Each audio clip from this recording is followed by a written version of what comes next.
ईशाद्याश्मनसः सर्वार्थानामुपक्रमे यं नत्वा कृत्या सुस्तन्नमामि गजाननम् वागीशायस्य वदने लक्ष्मीर्यस्य च वक्षसि यस्यास्ते हृदये संवित् तं नृसिंहम्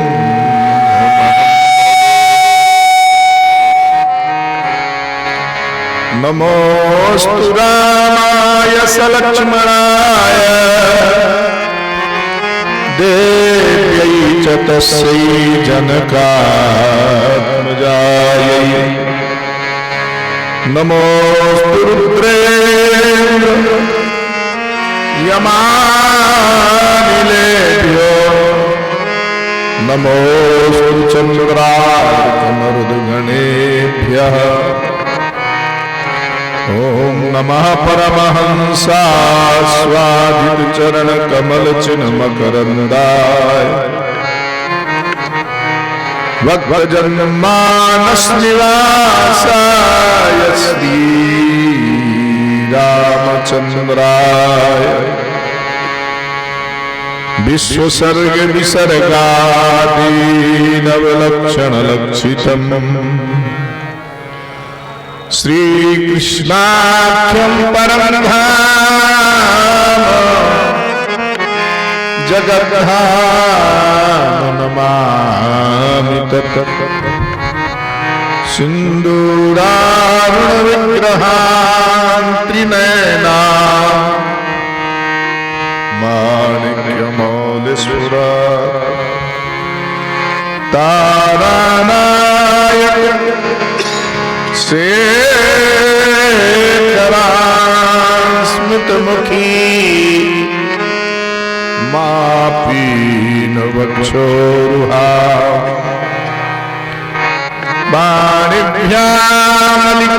बाणिभ्यामलिपूर्णरत्नचषकम् रक्तोत्पलं बिभ्रति सौम्यां रत्नघटस्थरक्तचरणा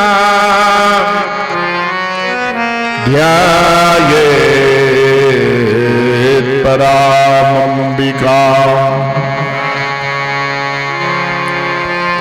मनोजवं मारुततुल्यवेगम् जितेन्द्रियं बुद्धिमतां वरिष्ठम् वातात्मजं वानरयूथमुख्यं श्रीरामदूतं शरणं प्रपद्ये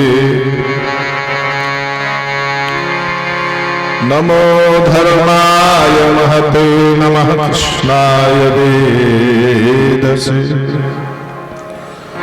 ब्राह्मणेभ्यो नमस्कृत्य धर्मानुवक्ष्येत् सनातना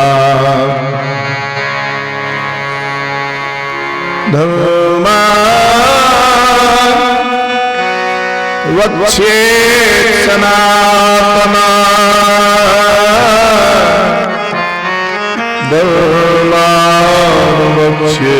धर्मानुवक्ष्येत् सनातना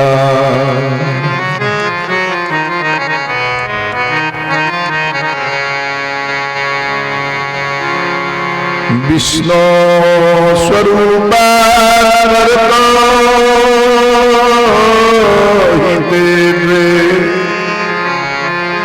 रूपे प्रधानं पुरुषस्य विप्रा तस्यैव तेन धृते युक्तो रूपान्तरं तद्विजकालसंज्ञम् सशङ्खरचक्रं सकिरीटिकुण्डलं सपीतवस्त्रं सरसीरुहेक्षणम् सहारवक्षस्थलकौस्तुभश्रियम् नमामि विष्णुं शिरसा चतुर्भुजम् नमामि विष्णुं शिरसा चतुर्भुजम् श्री राम जय जय राम श्री राम जय जय राम श्री राम जय राम श्री राम जय राम जय जय राम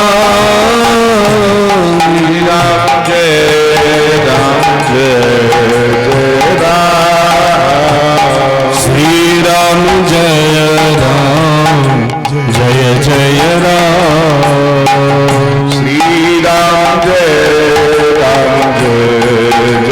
राम श्री राम जय राम जय जय राम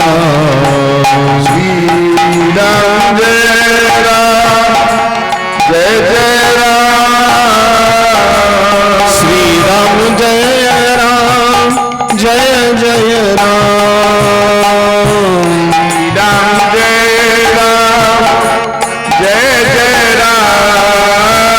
श्री राम जय राम जय जय राम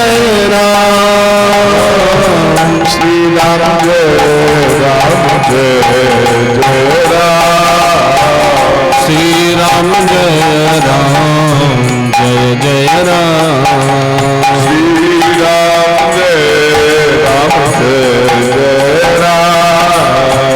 श्री राम जय राम जय जय राम श्री राम जय राम जय जय राम श्री राम जय राम जय जय राम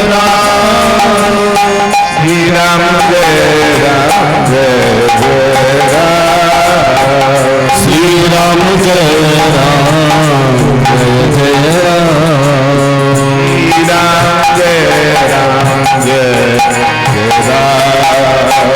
श्री राम जय जय जय राम श्री राम जय राम जय जय राम श्री राम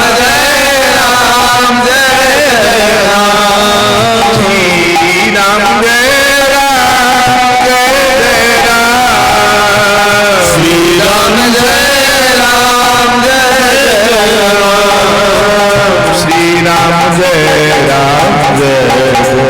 राम श्री राम जय राम जय जय राम श्री राम जय राम जय जय राम श्री राम जय राम जय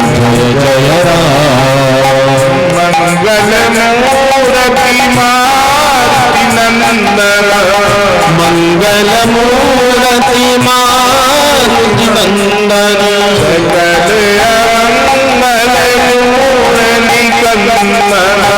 सकल अमंगल मूर्ति कंदन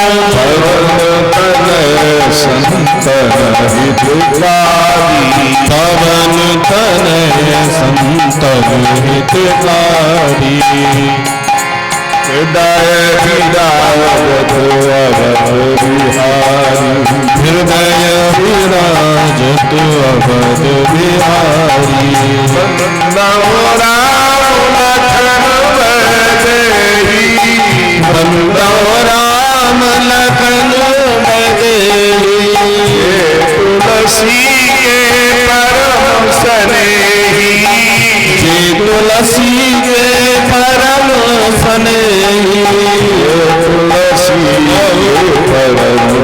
स्नेही जय तुलसी के परम स्नेही श्री राम जय राम जय जय राम श्री राम जय राम जय जय राम श्री राम जय राम जय जय राम श्री राम जय राम जय जय राम श्री राम जय राम जय जय राम श्री राम जय राम जय जय राम श्री राम जय राम जय जय राम श्री राम जय राम जय जय राम श्री राम जय राम जय जय राम श्री राम जय राम जय जय राम श्री राम जय राम जय जय राम श्री राम जय राम जय जय राम श्री राम जय राम जय जय राम श्री राम जय राम जय जय राम श्री राम जय राम जय जय राम श्री राम जय राम जय जय राम श्याम रामचंद्र भगवान की जय श्री अयोध्या की जय श्री सद्गुरुदेव भगवान की जय तीर्थराज प्रयागराज जी महाराज की जय अक्षय पट बिहारी भगवान की जय श्री वेणी माधव भगवान की जय श्री हनुमंतलाल जी महाराज की जय श्री ललितांबा मैया की जय श्री जमुना मैया की जय श्री गंगा मैया की जय श्री सरस्वती मैया की जय त्रिवेणी संगम की जय संत समाज की जय पीपा पीठाधीश्वर स्वामी श्री बलराम देवाचार्य महाराज की श्रीमद जगतगुरु जी महाराज की श्रीमदाद्य रामानंदाचार्य भगवान की जय जय सीताराम जय जय श्री राम नमः पार्वती पतये हर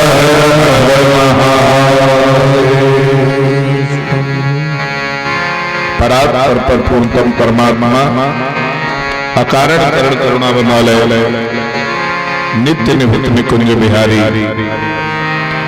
भगवान श्री नंदनंदन ब्रजेंद्र चंद्र मदन मोहन प्रभु श्याम सुंदर की महत्यानुकंपा से तीर्थराज प्रयाग की पावन धरा पर उपस्थित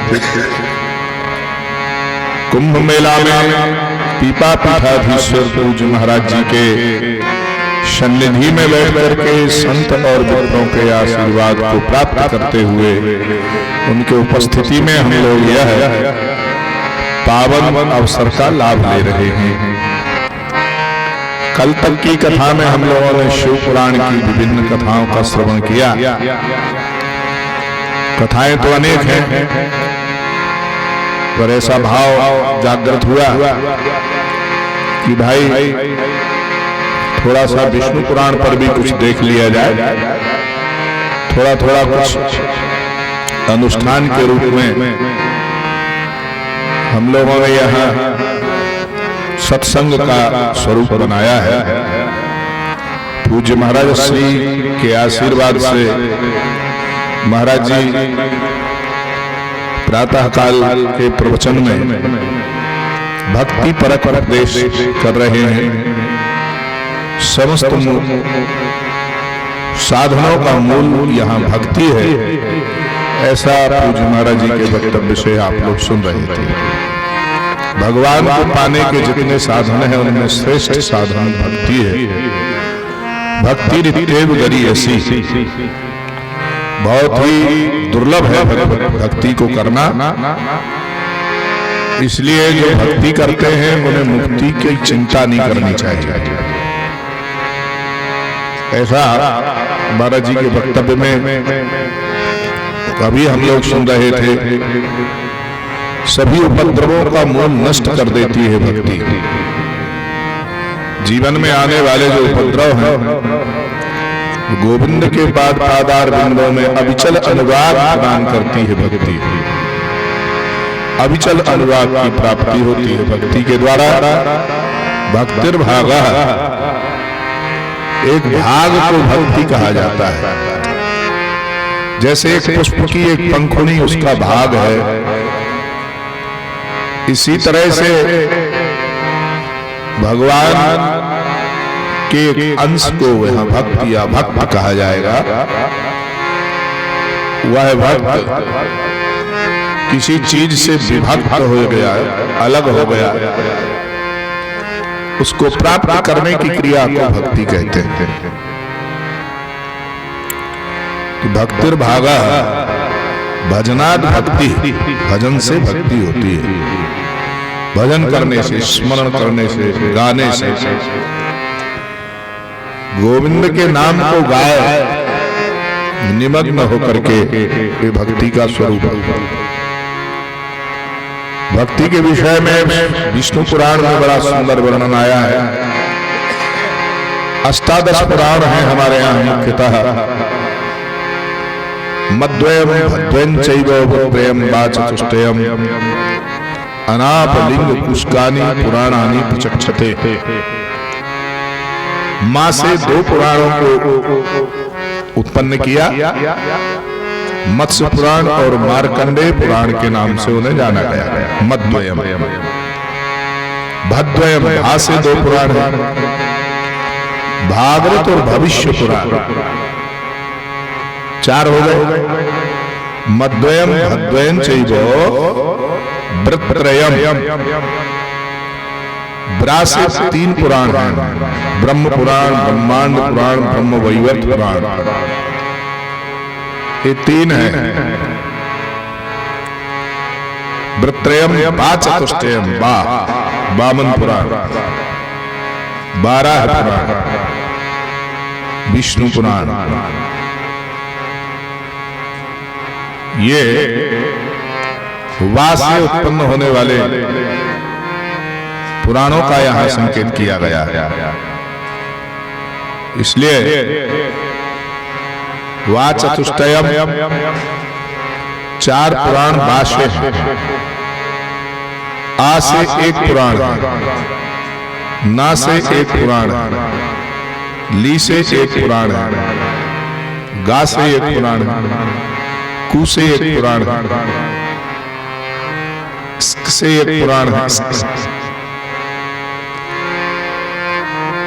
ऐसे ये पुराणों की संख्या है। कितने हो गए? संख्या गिनी आप, गिनिएगा। माँ से 2, भा से 2, ब्री से 3, 7 हो गए। 7 हो गए कि नहीं हो गए? बा से 4, 11 हो गए। आ, ना, पा, ली, कु, स्को 6 ये हो गए।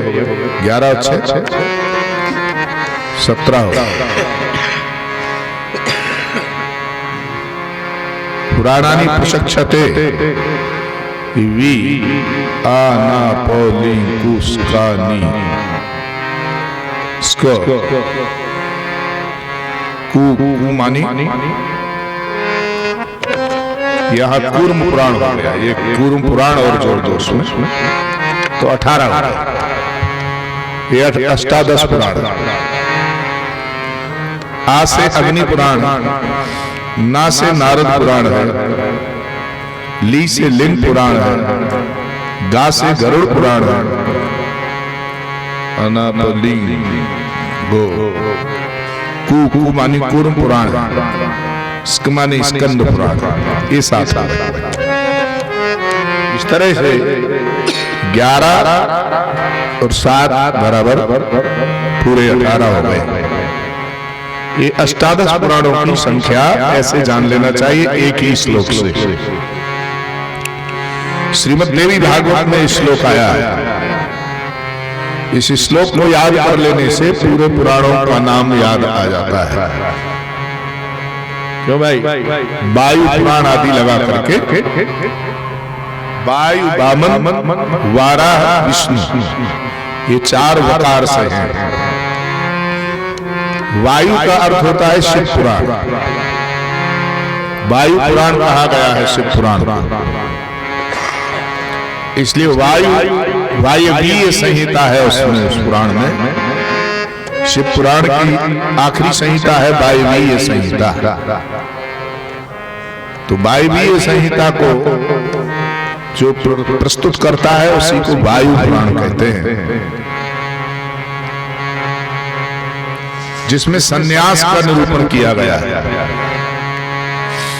वहां संकेत किया है कलिवर्ज है, वहां निषेध किया हुआ है 40 वर्ष से कम उम्र वाले व्यक्ति को सन्यास नहीं लेना चाहिए, ऐसा निषेध है। यानी जब तृतीय आश्रम आने की स्थिति बने तब सन्यास करना चाहिए। तो सन्यास में यह परंपरा है सम्यक न्यास हो जाए, काम्य कर्मों का त्याग करना ही सन्यास है। काम्यानाम कर्मणाम न्यासम सन्यासम कवयो विदु, ऐसा जानो। विदु माने जानो, विद ज्ञाने धातु से विदु बनेगा अज्ञार्थक में। तो सन्यास किसे जाने? जिसमें काम्य कर्म का परित्याग कर दिया जाए, इच्छाओं का परित्याग कर दिया जाए। आजकल तो दंड ग्रहण करने के बाद, सन्यास लेने के बाद कामनाएं ज्यादा बढ़ जाती हैं। कामना क्या बढ़ जाती है? हमको अब शंकराचार्य बनना है, अब हमको ये बनना है, इच्छाएं बढ़ गई। आश्रम बनाना है, गाड़ी चाहिए, एयर कंडीशनर, फॉर्च्यूनर गाड़ी चाहिए। अभी तक जो गाड़ी है वो कम पैसे वाली है, ज्यादा पैसे वाली गाड़ी चाहिए। क्यों? मैं दंड ग्रहण कर लिया हूं। तो बहुत बड़ी समस्या है। हमारे पूज्य महाराज जी कहते थे कि सन्यास होने के बाद सबका परित्याग कर देना चाहिए, गाड़ी घोड़ा घर द्वार सब। धर्म सम्राट स्वामी श्री करपात्री जी महाराज न तो गाड़ी रखते थे न मकान रखते थे। प्रतापगढ़ में उनका जन्म हुआ और पूज्य महाराज जी दंड ग्रहण करते थे और प्रातः 3 बजे चल देते थे। अपना 1 घंटा केवल 24 घंटे में विश्राम करते थे। 1 घंटा और 1.25 घंटा केवल लेटते थे, बकाया अपने कर्म में विलीन रहते थे। लगभग 4 घंटे तो रोजाना कलम चलती थी उनकी। 4 घंटे लिखते थे। उनके लिखे हुए ग्रंथ जो है अच्छे अच्छे विद्वानों से उनकी वह भाषा शैली समझ में नहीं आती। हिंदी की भाषा शैली उसका भी अर्थ नहीं लगता है। तो संस्कृत ग्रंथ भी महाराज जी ने लिखे हैं। आजकल लोग थोड़ा सा कुछ कर लेते हैं तो कहते हैं हमने भाष्य किया है इसलिए हम आचार्य हैं। बड़ी समस्या है। बोले प्रस्थानत्रयी पर जो भाष्य करता है वह आचार्य हो। तो प्रस्थानत्रयी पर भाष्य आचार्य करते थे, तब वहां से परंपरा प्रारंभ हुई। आप उसी भाष्य का विकास कीजिएगा, अलग से भाष्य करने की आवश्यकता नहीं। ये व्यवस्था है हमारे। इसलिए जो लोग आचार्य पद पर प्रतिष्ठित हैं वो इसलिए भाष्य नहीं करते हैं कि जो आद्य शंकराचार्य आद्य रामानंदाचार्य द्वारा भाष्य है उस भाष्य को गौर नहीं बनाना है, उसको प्रधान बना करके चलना है। उसी भाष्य के आधार पर हमको चलना है। श्री भाष्य आदि का विकास करना है। अपना कुछ लिख दिया उसको भाष्य बना करके प्रस्तुत कर देना और मूल प्रति को नष्ट कर देना, ये ठीक नहीं है। हमारे यहाँ वृंदावन में बहुत सारे ब्राह्मण बालक भागवत पढ़ने के लिए आते हैं। हमारे यहाँ बहुत से विद्यालय हैं जिन विद्यालयों में वेद आदि शिक्षा दी जाती है, कुछ लोग तो 6 महीने में ही श्रीमद् भागवत का पंडित बना देते हैं। बहुत अच्छी योग्यता है उनके अंदर, कम समय में ही बहुत बड़ा लाभ हो जाए, एक कथावाचक तैयार हो जाए, उतने बीच में तो वेद शास्त्र का उपदेश तो करेंगे। 6 महीने में करते हैं उनको चुनौती, एक नदी हम 3 महीने में तैयार कर देते हैं। अरे 9 महीने से पहले तो माँ भी पुत्र को तैयार नहीं करती है। विचार करना चाहिए कि श्रीमद् भागवत कोई सामान्य ग्रंथ नहीं है, इसलिए हमारे यहाँ अष्टादश पुराणों की रचना की गई। भ्रांतियों को हटाने के लिए विविध स्थानों पर समय समय से उपदेश किया गया है। अष्टादश पुराणों में पहले जो है मत्स्य पुराण को प्रस्तुत किया गया। मत्स्य पुराण में वेदादिक शास्त्रों की बड़ी सुंदर बातें कही गई, संस्कार का निरूपण किया गया, यज्ञ आदिकों की भूमि से लेकर के वास्तु का बहुत बड़ा विस्तार किया गया है मत्स्य पुराण में। और मार्कंडेय पुराण में भगवती पराम्बा की दिव्य झांकी प्रस्तुत की गई है। इसी तरह से प्रत्येक पुराण की अपनी भूमिका है। यहाँ स्वयं व्यास जी इसके रचयिता है और इसके प्रवक्ता श्री पराशर ऋषि हैं। व्यास जी के पूज्य प्रातस्मरणीय श्री पिताजी यहाँ कथावाचक के रूप में प्रस्तुत है। तो प्रत्येक पुराण में एक कथावाचक होता है और एक विशिष्ट श्रोता होता है। जैसे कि श्रीमद् भागवत में मूल कथावाचक और मूल श्रोता के रूप में सुखदेव परीक्षित का संबंध स्थापित किया गया, उन्हीं के तारतम्य को बनाने के लिए सूत जी और शौनकादिक को भी वहां कथावाचक के रूप में रखा गया। इसी क्रम से मैत्रेय और विदुर को भी वहां कथावाचक माना गया। मैत्रेय जी ने सृष्टि विषयक कथाएं श्री विदुर जी को सुनाई हैं। शौनकादिक ऋषियों ने विभिन्न स्थानों पर प्रश्न करके महाराज इतिहास से संबंधित बहुत सी बातों को सुनने की इच्छा प्रकट की है। तब परीक्षित ने वही प्रश्न करते हुए जीव का परम धर्म क्या है, ऐसे कहते हुए सुखदेव जी ने जीव के धर्म का विवेचन किया है परीक्षित के प्रश्नानुसार। तो इन बातों को समझ लेना चाहिए कि श्रीमद् भागवत में जैसे प्रवक्ता और श्रोता का संबंध है, इसी तरह अन्य ग्रंथों में भी प्रवक्ता और श्रोता का संबंध है। श्रीमद् भागवत में जैसे प्रवक्ता और श्रोता का संबंध सुखदेव और परीक्षित का है, इसी तरह से श्रीमद् देवी भागवत में जन्मेजय वहां स्वयं श्रोता के रूप में उपस्थित हैं परीक्षित के पुत्र, और व्यास जी वहां कथावाचक हैं। वहां के कथावाचक कौन है? श्री व्यास जी महाराज। कल आप लोग शिव पुराण पर श्रवण कर रहे थे। शिव पुराण के कथावाचक नंदिकेश्वर भगवान नंदीश्वर यहाँ कथावाचक है, और पुलस्त के सहित शौनकादिक यहाँ श्रोता है। श्रोता शौनकादिक ऋषि जैसा, पुलस्त ऋषि जैसा श्रोता चाहिए। तो इसी क्रम में यहाँ पराशर ऋषि कथावाचक हैं, शौनकादिक ऋषि यहाँ श्रोता है।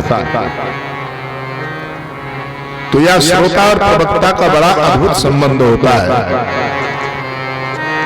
यहाँ कर्मकांड का भी निरूपण किया गया है, भूगोल खगोल का भी वर्णन इस पुराण में किया गया है।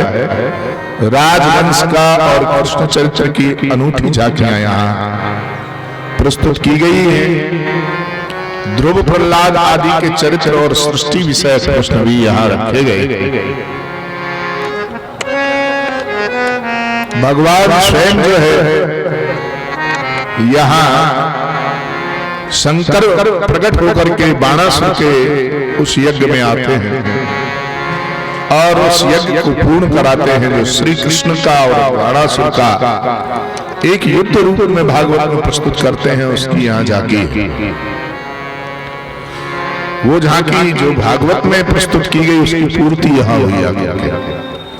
तो यदि सब पुराण न पढ़े जाए तो भागवत की जो बातें हैं वो अधूरी रह जाती है। कई बातें वहां संक्षिप्त रूप में प्रस्तुत की गई है, इसलिए अन्य सब पुराणों को श्रवण करना चाहिए सुयोग्य आचार्य के मुख से, और वह सब सुनकर के तुम्हारा जीवन धन्य हो जाएगा। तो यहाँ स्वयं भगवान शंकर प्रकट हुए और उन्होंने भगवान श्री कृष्ण की बड़ी दिव्य स्तुति की है। उन्होंने भगवान की स्तुति कर दी। त्वया भयम दत्तं तद्दत्तमखिलं मया मत्तो विभिन्नमात्मानं दृष्टुमर्हसि शंकरा। भगवान के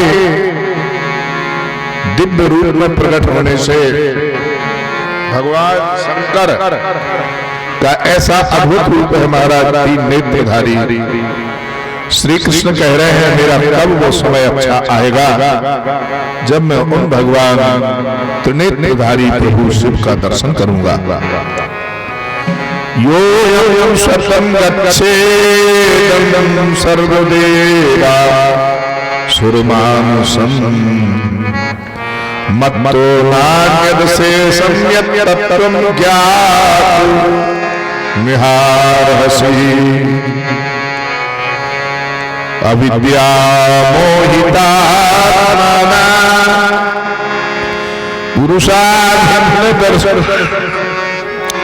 पुरुषाधर्षिणः वदन्ति भेदं पश्यन्ति चावयोरन्तरं हरः। चावयोरन्तरं हरः। कर्मकांड का बड़ा सुंदर निरूपण करते हुए यहाँ लिखा हुआ है अविद्या मोहितात्मानः। अविद्या से सारी दुनिया मोहित हो जाती है। इस संसार के सौंदर्य को देख करके कौन मोहित नहीं हो रहा है, सब मोहित हो जाते हैं। हे भगवान शिव आप ऐसी कृपा करो कि वह संसार का मोह हमसे दूर हो जाए और हम आपके चरणों का दर्शन पा करके धन्य हो जाए। भगवान के श्री चरणारविंद ऐसे हैं, उनका स्मरण करने से सभी प्रकार के तापों की निवृत्ति हो जाती है। तो त्रिविध ताप है हमारे यहाँ, वो तीनों ताप भगवान के स्मरण करने से दूर हो जाता है। ये ताप क्या है? पाप का फल ही तो ताप है। पाप का फल ताप के रूप में प्रकट हो जाता है, इसलिए पाप नहीं करना चाहिए। जब पाप नहीं करेंगे तो ताप कहां से आएगा? आदि दैविक पाप, आदि भौतिक पाप, आदि आध्यात्मिक पाप, उन पापों का फल आदि दैविक ताप, आदि भौतिक ताप, आध्यात्मिक ताप, ये तापों का फल है। तो भाई जैसा कर्म होता है तदनुरूप फल की प्राप्ति हुआ करती है। ये तीनों प्रकार के कर्म हमने किए होंगे जान में अर्थात अनजान में, उन सब पापों की निवृत्ति कैसे होगी? गोविंद आप कृपा करके उसे दूर करिएगा। यहाँ ग्रंथ के प्रारंभ में भगवान का स्मरण किया गया है। तो भगवान श्रीमन नारायण चतुर्भुज रूप में विराजमान है। उन भगवान का स्मरण करते हैं। इनकी चारों भुजाएं क्या हैं, समझो इसको। ये चार भुजाएं सबके दुख की निवृत्ति करने के लिए चार हमारे यहाँ वर्ण व्यवस्था बनाई गई। चार वर्ण है हमारे यहाँ, ब्राह्मण, क्षत्रिय, वैश्य और शूद्र। चार भुजाएं हैं। भगवान नारायण की चार भुजाएं हैं, ये चार वर्ग हैं, ये भुजाएं भी चार हैं। दाएं हाथ के ऊपर वाली भुजा जो है ब्राह्मण की भुजा है, उस भुजा को ब्रह्म भुज माना गया। और बाएं हाथ की जो ऊपर वाली भुजा है उसको छात्र भुज अर्थात क्षत्रिय की भुजा माना गया है। दाएं तरफ की जो नीचे वाली भुजा है उसको वैश्य भुज माना गया, वो वैश्य की भुजा है। वैश्य धर्म का रक्षण करती है। और चौथी वाली जो भुजा है बाएं हाथ की नीचे वाली, महाराज उसको शूद्र भुज माना गया है। भगवान में ही सारे वर्ण विद्यमान हैं। भगवान के श्री विग्रह में शिरोभाग को ब्रह्म स्वरूप माना गया है। हाथों को, वक्ष को क्षत्रिय का स्वरूप माना गया है। जंघाओं को वैश्य और पैरों को शूद्र माना गया है। ऐसे भगवान जो चतुर्भुज रूप में विराजमान है उन्हें हम प्रणाम करते हैं। वो भगवान सर्वथा वंदनीय है, सर्वथा कल्याणकारी है। पराशर मुनि बरम कृत पौर्वान्निक्रिया मैत्रेय परिपप्रच्छ प्रणिपत्याभिवाद्य च प्रणुपत्याभिवाद्य च। मैत्रेय मुनि ने अपने नित्य कर्म को करने के बाद देखा कि श्री पराशर ऋषि पधारे हैं, उन्हें प्रणाम किया और प्रणाम करके उनसे प्रश्न किया। सूत जी महाराज कह रहे हैं कि उन्होंने दिव्य प्रश्न किया। क्या प्रश्न? धर्मशास्त्र विविध प्रकार के हैं, बहुत सा वर्णन किया गया है। महाराज किसका पालन करना चाहिए, आप कृपा करके बताइएगा, हमें पालन करने के लायक क्या है? वेद, वेदांत, धर्मशास्त्र क्रमशः हमने सबका अध्ययन किया है, परंतु समझ में कुछ नहीं आया। आप कृपा करके बताइए कि शास्त्रों में किसका अभ्यास करना चाहिए। हे धर्मज्ञ, हे महाभाग, अब मैं आपके मुखारविंद से ये सुनना चाहता हूं कि ये जगत कैसे उत्पन्न होता है और किसकी आराधना करे। सोमिच्छामि धर्मज्ञ श्रोतुं तत्तो यथा जगतो बभूव भूयश्च यथा महाभागा भविष्यति। हे धर्मज्ञ, हम आपके मुखारविंद से वैसे बात जानना चाहते हैं। हे परब्रह्म, इस संसार का उपादान कारण क्या है? चराचर किससे उत्पन्न होता है? इस सारे चराचर के उत्पन्न होने की व्यवस्था आप हमें समझाइए। तो श्री सूत जी कह रहे हैं कि पराशर ने इस तरह से उन्हें बड़ा सुंदर उत्तर दिया है कि तुमने यह प्रश्न केवल अपने लिए नहीं किया है। पितु पिता में भगवान वशिष्ठो यदुवाच, वशिष्ठ जी ने यही वर्णन करके हमें सुनाया था। मेरे पिताजी के जो पिताजी थे, पितु पिता, पराशर जी कह रहे हैं कि मेरे पिता मानी शक्ति, और शक्ति के पिता कौन है? श्री पराशर ऋषि के पिता पराशर के शक्ति और शक्ति के श्री वशिष्ठ ऋषि हैं। तो उन्होंने कहा मेरे पितुर पिता मानी दादाजी, दादाजी ने जो सनातन का वर्णन किया है महाराज वही मैं जानता हूं और वही मैं तुम्हें सुनाना चाहता हूं। तुम धन्यवाद की पात्र हो जो तुमने बहुत अच्छा प्रश्न किया है। विश्वामित्र जी महाराज ने यही प्रश्न किया था मेरे दादाजी से, और उन्होंने यह सनातन धर्म का बड़ा सुंदर वर्णन करके सुनाया था। तो ध्यान रखिएगा, संपूर्ण जगत के मूल तो भगवान विष्णु है, वेवेष्टि विश्वम, सारा विश्व जल में व्याप्त होने को तो विष्णु कहा जाता है। सारा विश्व जल में व्याप्त होता है उसको विष्णु कहते हैं। इसलिए विष्णु सकाशा भूतम जगत त्रयैव च स्थितम स्थिति संयम करता सौ जगतोस्य जगस्य सा। इसलिए जगत, सारा जो जगत है वो विष्णु में से प्रकट हुआ है। बिस्लिरी व्याप्तौ धातु है हमारे यहाँ संस्कृत में, तो विस्लरी मानी जो व्याप्त है जिसमें, तो सारा जगत इसमें व्याप्त हो रहा है। जगत इसी में व्याप्त है, बड़ा अद्भुत सुंदर स्वरूप है।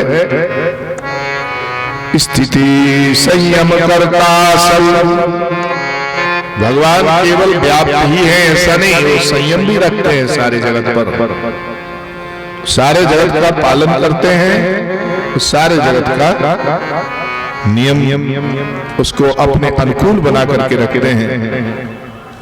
पुलस्त ऋषि ने ऐसा कहा करके कि भगवान जो है सबसे स्नेह रखते हैं, बैर का परित्याग कर देते हैं। देखिए भगवान का स्वभाव है सबसे स्नेह करना। रामचरितमानस में संकेत आया कि मेरी सृष्टि में मुझे सबसे सभी प्रिय है, सब प्रिय, सारे प्रिय हैं, सब मम उपजाए, मेरे ही उपजाए हुए हैं, सबसे प्रिय मनुज मोहि भाई। उनमें सब द्विज द्विज महु श्रुति धारी, उनमें मुझे श्रुति धारी मानी वेदज्ञ ब्राह्मण मुझे उसमें बहुत प्रिय है। तीन महु द्विज द्विज महु श्रुति धारी। जय जय जय, क्या बात है चतुर्वेदी महाभारत। तीन महु द्विज द्विज महु श्रुति धारी, उनमें मुझे बहुत प्रिय यदि कोई है मेरी सृष्टि में, तो भगवान कह रहे हैं उनमें ब्राह्मण। द्विज का अर्थ यहां ब्राह्मण क्षत्रिय वैश्य भी अर्थ लगा सकते हो। ये मुझे बहुत लाडले, पर इनमें भी ज्यादा लाडला कौन है? बोले जो वेदज्ञ है। और जो वेदज्ञों में लाडला कौन है आपको? बोले उनमें आत्मा और अनात्मा का जो विवेक रखते हैं वो मुझे बहुत प्रिय है। तो भाई आत्मा अनात्मा का विवेक रखने वाला आपको अत्यंत प्रिय है महाराज, ऐसा आपका स्वभाव है। तो भगवान की लीला में बड़ी अच्छी बात है, भगवान को तो सब लोग प्रिय है। यहाँ तक वन में रहने वाले जो वन्य प्राणी हैं उनसे भगवान का बहुत प्रेम है। श्रीमद् भागवत में आया पूर्णा पुलिंद उर्गाय पदाग्रा श्री कुंकुमेन दयितास्तन मंडिते तद्दर्शन स्मरण तृणरूषितेन निपन्त्य कुछ सुजहु तदा पूर्णापुलिन्द।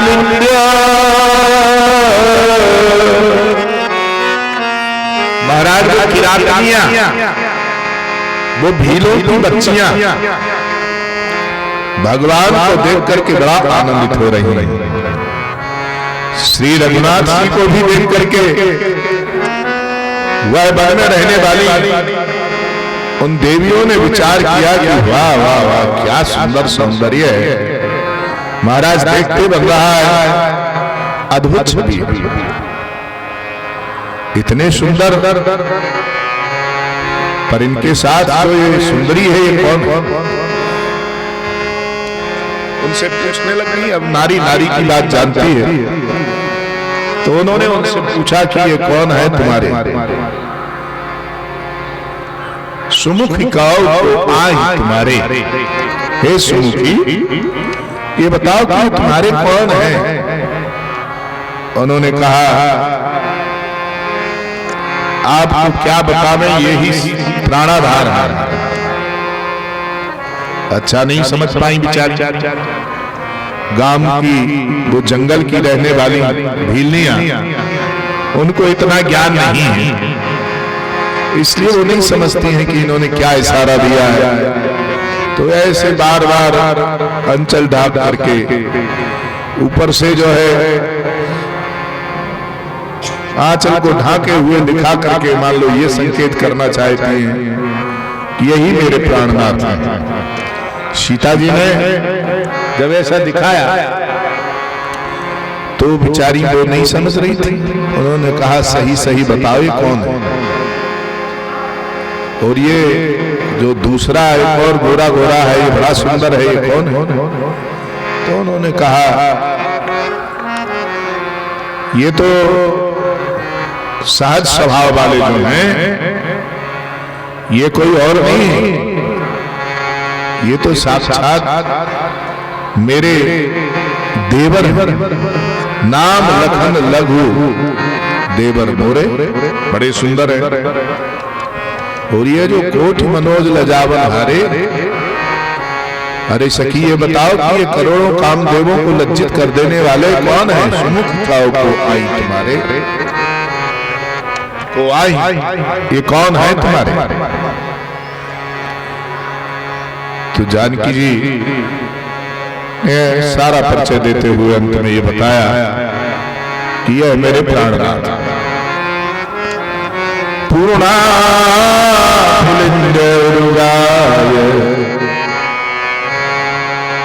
किरातनियां जो है वृंदावन धाम में भगवान श्री कृष्ण के उस स्वरूप को देख रहे हैं और उस घास पर जो गिरा हुआ कुमकुम है उस कुमकुम को अपने माथे से लगा रहे हैं। गोविंद के मुखाब्ज पर लगा हुआ जो कुमकुम है, अब्जमानी होता है कमल, और उस पर लगा हुआ जो कुमकुम है उस कुमकुम को गोपांगनाएं उठा करके अपने ललाट से लगा रही हैं।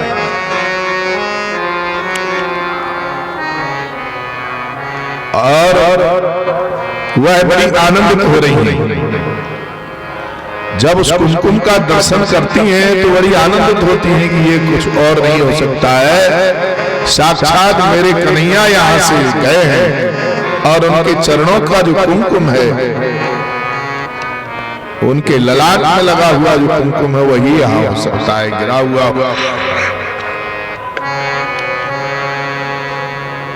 उसकी सुगंध को ले रही है, उस सुगंध से जीवन को धन्य कर रही है।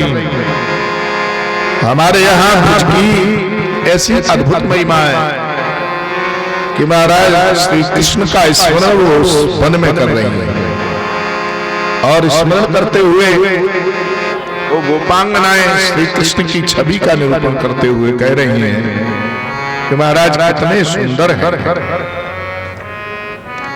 तो किरातनियां यहाँ जो है वो गोपांगनाएं बन करके कृष्णावतार में आती हैं, जो रामावतार में किरातनियां थी, जो वह भीलनियां हैं, उन्होंने कहा कि यदि कोई गड़बड़ है तो आप बता दो देवी जी, आखिर सत्यता क्या है?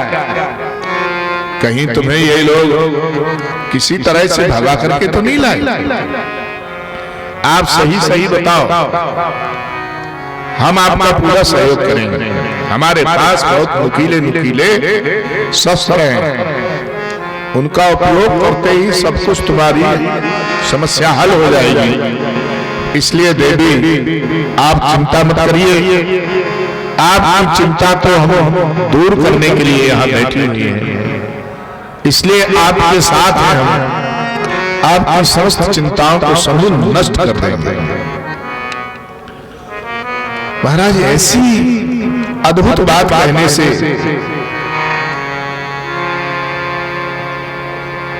जानकी जी ने विचार किया कि ये तो ठीक नहीं।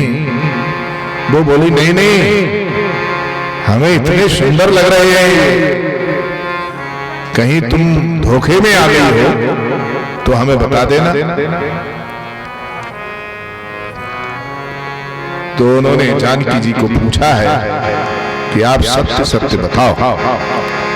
तो उन्होंने कहा कि यही मेरे प्राण धन है, इन्हीं के चरणों में हमारा जीवन है, इन्हीं से हमारी गति है और यही हमारी मति है, इन्हीं में हमारी मति लगी हुई है और इन्हीं से हमारी गति है। कल पतिव्रत के धर्म में मैंने वर्णन किया था कि पतिव्रत परायणा जो होती है उनका कल्याण पति ही है। वह घर घर में हो जाता है जिस घर में पतिव्रता स्त्री रहती है। इसलिए पतिव्रत परायणा वह नारी जो अपने पति के लिए परमेश्वर स्वरूप समझती है और परमेश्वर मान करके पूजा करती है। ऐसी जो यहाँ किरातनियां हैं, वो किरातनियां श्री कृष्ण का स्मरण कर रही हैं, गीत गा रही हैं श्री कृष्ण को बुलाने के लिए। कृष्ण भाव रस भाता मति यदि कुतो विलम्ब्यते तत्र मूल्यमपि जन्म कोटिषु कृतैर्नुलभ्यते।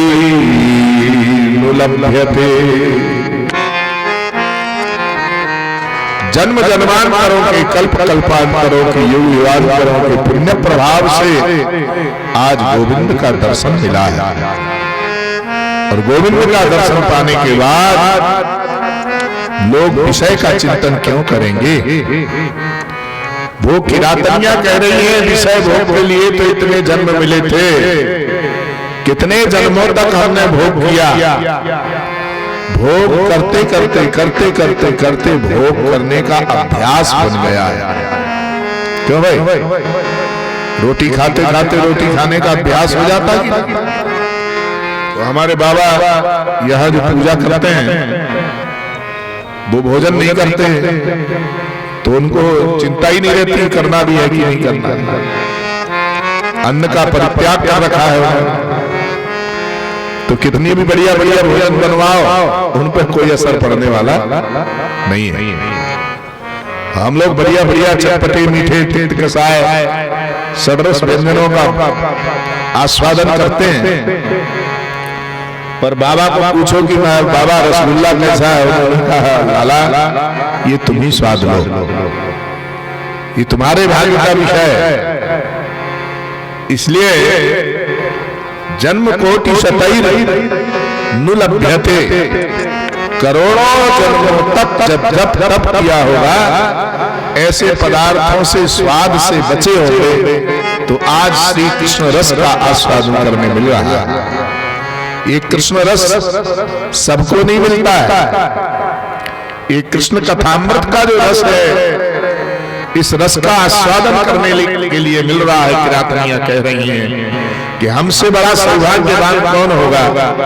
हम जैसी सौभाग्यवती हैं ऐसी सौभाग्यवती कोई महिलाएं नहीं हो सकती, क्योंकि हम अपने घर गृहस्थी का पालन करते हुए श्री कृष्ण को स्मरण कर रही हैं, घर का काम देख रही हैं, गाय का काम देख रही हैं और कृष्ण का नाम उच्चारण कर रही हैं, श्री कृष्ण के नाम का बराबर स्मरण कर रही हैं। तो ध्यान रखिएगा, भगवान का जो नाम है वो ऐसा मना नहीं करता है कि घर का काम करते समय उसका स्मरण नहीं किया जा सकता है। काम करते चलो नाम जपते चलो, काम की वासना मिटाते चलो,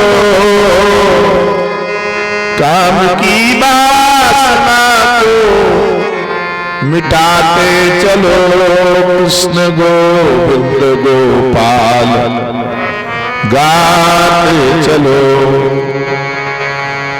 काम करते चलो नाम जपते चलो। अपने प्रत्येक कार्य में भगवान का स्मरण होना चाहिए। ऐसा करते हैं क्या? नहीं करते हैं, भगवान को भूल जाते हैं और संसार के काम में लग जाते हैं। ब्रजेंद्र नंदन मदन मोहन भगवान श्री श्याम सुंदर की जो छवि है वो कोटि कंदर्प कमनीय है।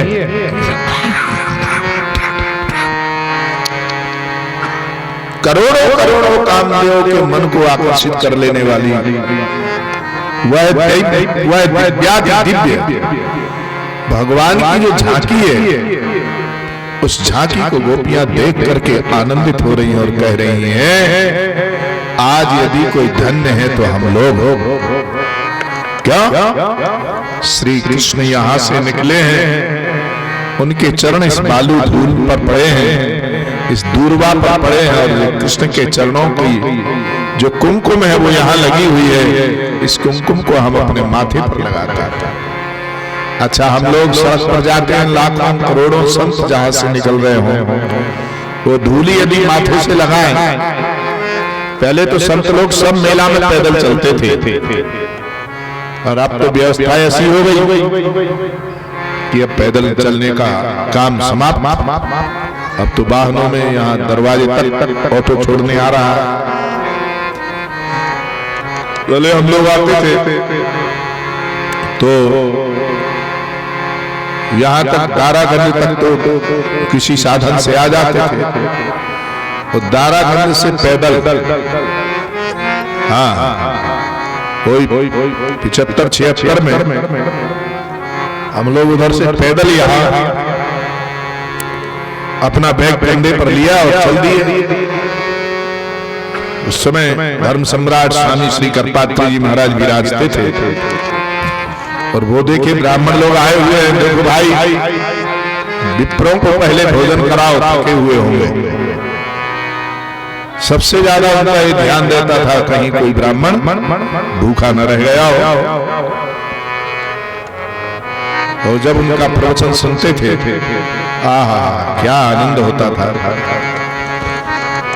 कृष्ण भाव रस भाविता मती, कृष्ण भाव से भावित मती है इनकी गोपियों की।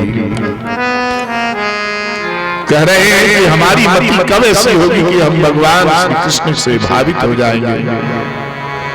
क्रियता यदि कुतो लभ्यते तत्र मूल्यमपि लौल्यमे फलम्,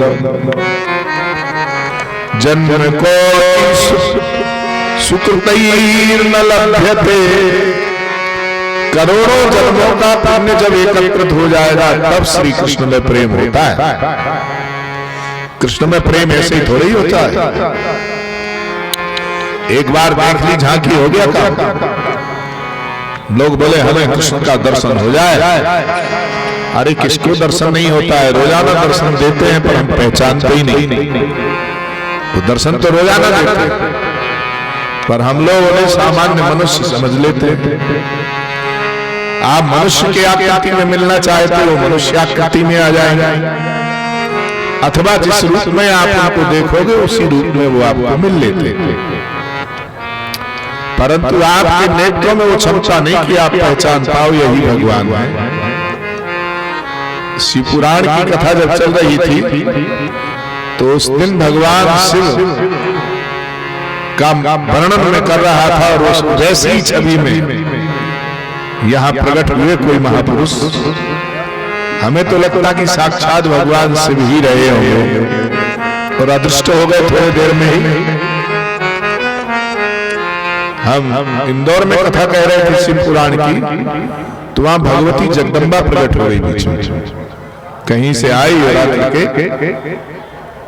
उन्होंने अपना स्वरूप प्रकट कर दिया। तो हमने कहा कि सबकी जन्मतिथि मनाई जाती है, जगदम्बा की जन्मतिथि क्या है? कोई वहां बोल नहीं रहा था, तो उन्होंने कहा कि अष्टमी है। और भगवान शंकर की जन्मतिथि क्या है? तो सब लोग चुप थे। उन्होंने कहा चतुर्दशी है। त्रयोदशी और चतुर्दशी जब संयोग में आ गए, हमने कहा इस महिला से मिलना चाहिए, एकदम सांवले वर्ण की। हमने श्री राधेश्याम द्विवेदी जी को कहा इनको पकड़ना भाई, और देखते ही देखते अदृष्ट हो गई। तो कभी कभी साक्षात प्रकट हो जाते हैं, हम लोग नहीं पहचान पाते हैं, ये हमारी शक्ति नहीं कि हम उन्हें पहचान पावे। इसलिए भगवान का दर्शन बड़े भाग्य से मिलता है, गोपांगनाएं कह रहे हैं। भगवान साक्षात सामने आ जाए। भगवान कह रहे हैं मां से समक्षम पश्चिमे मुखम, तू मेरा मुंह क्यों नहीं देख लेती है? तुझे संदेह हो रहा है कि मिट्टी किसने खाई है? भाई भगवान ने कहा तू मेरा मुख देख ले। समक्षम पश्चिमे मुखम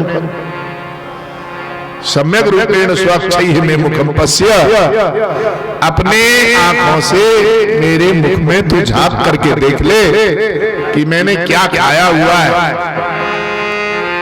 तो मां ने देखा झांक करके, तो भगवान ने कहा कि ना हम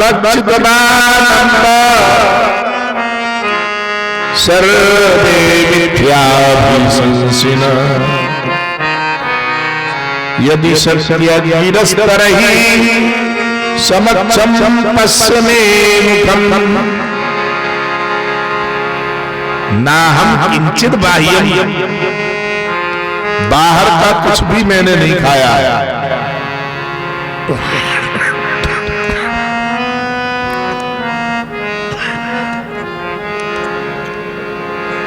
ना हम भक्षितवान, मैंने थोड़ा सा भी कुछ भी नहीं खाया है मां। ना हम भक्षितवान, किंचित भक्षितवान, कुछ नहीं खाया है। और जब मैंने कुछ नहीं खाया है मां, तो मुझे झूठा कलंक लगाया जा रहा है कि तूने खाया है। तो ये लोग कह रहे हैं, मां यशोदा ने कहा बदंती तावका हेते, एते तावका, तावका मानी तुम्हारे लोग। भगवान के लोग कौन है भाई? ये संत लोग, ये ग्वाल लोग, ये गोपाल, ये सब कृष्ण के अपने हैं। तू बदंती तावका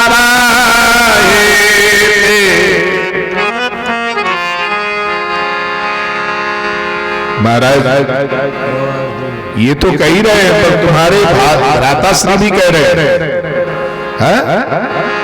कौन से भ्राताश्री? बलराम जी महाराज। ते अग्रज अयम, तुम्हारे जो अग्रज हैं वो भी इस बात को कह रहे हैं कि कन्हैया ने माखन खाया है। ये तो कह रहे हैं कि माटी खाई हुई है।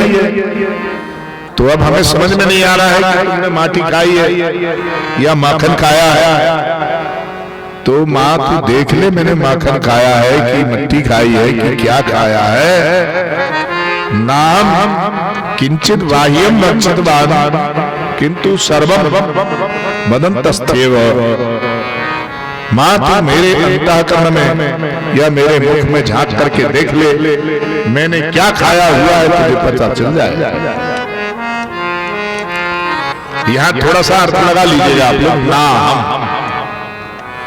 ना हम है तो ना अहम, ऐसा ही अर्थ लगाएं।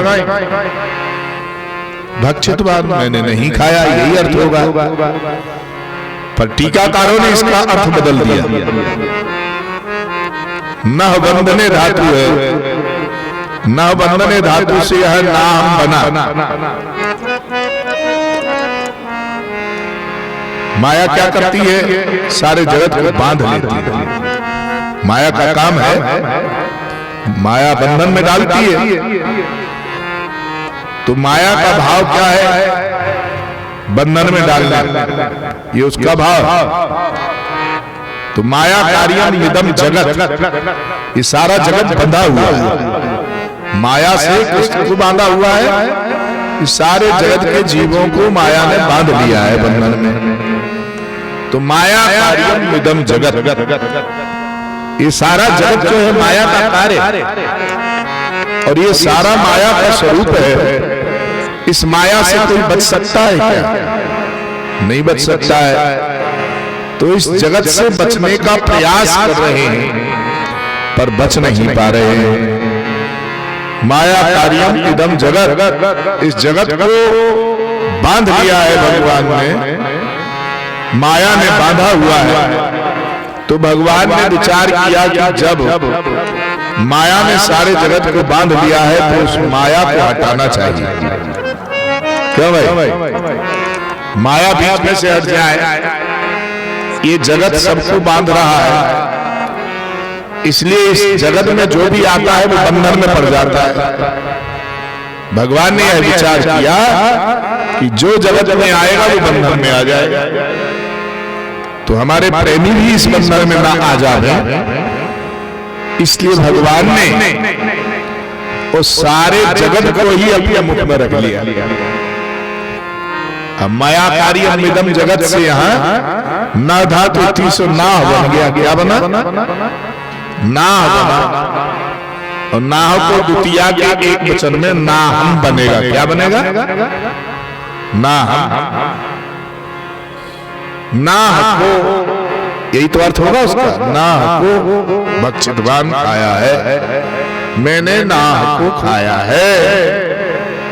सुना हम भक्षितवान् सर्वे मिथ्याभिशंसिनः।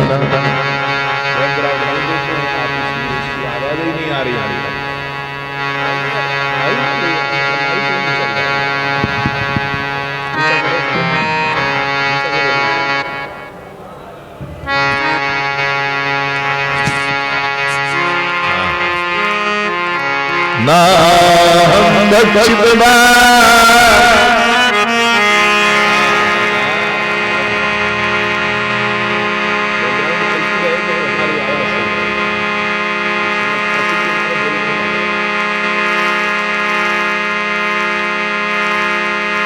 ना मैंने नहीं खाया है, ये अर्थ लगा रहे थे आप, पर अर्थ बदल गया। ना हम भक्षितवान्, हे अम्ब, हे माता, मैंने नहीं खाया। किसको? मैंने नहीं खाया, अर्थात ना हम भक्षितवान्, ना को खाया है। किसको खाया है? ना को द्वितीय लगा दिया हुआ। तो ना हमारी जगत होता है। तो माँ ने कहा कि झूठ बोलते हो, तुम इतने छोटे होकर के इतना झूठ बोलने लग गए हो। तो कन्हैया ने कहा, माँ यदि आपको ऐसा लग रहा है तो मुंह खोल के देख ले। आपको ये लग रहा है कि मैंने झूठ बोला है, तो सत्यता क्या है? यदि सत्य गिरस्तर ही समक्षम पश्चिमी मुखम, आप मेरे दांतों को फुलवाइए और मुख खुलते ही आपको पता लग जाएगा कि क्या खाया। सो माने जो ही फुलवाया कन्हैया का, तो कन्हैया के मुख में क्या दिखने लग गया? सततर्वसे जगतस्थान जखन दिशा। महाराज जगत दिखने लग गया, सारा विश्व दिखने लग गया। ददृशे विश्वम, महाराज वह सारी नदियां, सारे पर्वत, सारा भूमंडल, समुद्र, पर्वत, ये सब के सब दिखने लग गए। कन्हैया ने जब मुंह खोला तो ये सब दिखा और इसे देख करके बड़ा आनंद हो गया। भाई क्या कहना है? तो भगवान ने उस सारे जगत को मुख में रख करके बता दिया कि ये कहीं अन्यत्र नहीं है, इसी को मैंने मुख में रखा है। मां समझ गई कि मेरा बेटा कोई बालक नहीं है, ये तो साक्षात भगवान। क्यों जी? क्या है ये? भगवान। इसलिए भगवान की महिमा को जानना बड़ा कठिन है, भगवान को समझना बहुत कठिन होता है। विष्णु सकाशा अद्भुतम जगत्त्रैव च स्थितम स्थिति संयम कर्ता सौ जगतोस्य जगच्चयः। इसलिए यहाँ कह रहे हैं संपूर्ण जगत को जो पालन करते हैं वही विष्णु हैं। क्या है वो? जिनके मुख में सारा ब्रह्मांड व्याप्त है। ब्रह्मांड निकाय, भगवान के सारे श्री विग्रह में ही ब्रह्मांड के ब्रह्मांड दिख रहे हैं। रोम रोम प्रतिराज कोटि कोटि ब्रह्मांड। भगवान विष्णु है यहाँ स्थिति सही, विश्व की स्थिति का ध्यान रखते हैं और संयमन का भी वही ध्यान काम करते हैं, वही इसको प्रकट करते हैं। ऐसे भगवान विष्णु जो सारे जगत को प्रकट करते हैं और सारे जगत को का पालन करते हैं, ऐसे भगवान विष्णु को हम आप सब नमस्कार करते हैं। आपने पूछा कि इस जगत की सृष्टि कैसे होती है, तो भगवान जगत को प्रकट करने के लिए एक से अनेक होने की इच्छा प्रकट करते हैं। जब एक से अनेक होने की इच्छा प्रकट किए तो उन्होंने तत्वों को प्रकट किया। 24 प्रकार के तत्व, उन तत्वों से भगवान ने विराट होने का निश्चय किया है और विराट बनकर के भगवान ने अपने आप को प्रकट कर दिया। उसी में सारे सभी देवताओं को समाहित किया हुआ है। प्रत्येक अंग के भिन्न भिन्न देवता है। 24 तत्वों के अलग अलग स्वरूप हैं। उन सबका यहाँ संकेत किया गया है। कहा रहते हैं ना हो न रात न भो न भूमि नासीतमो ज्योतिरभूचनान्यत् श्रोत्रादित्या नुपलभ्यमेकं प्राधानिकं ब्रह्म पुमांस्तदासि।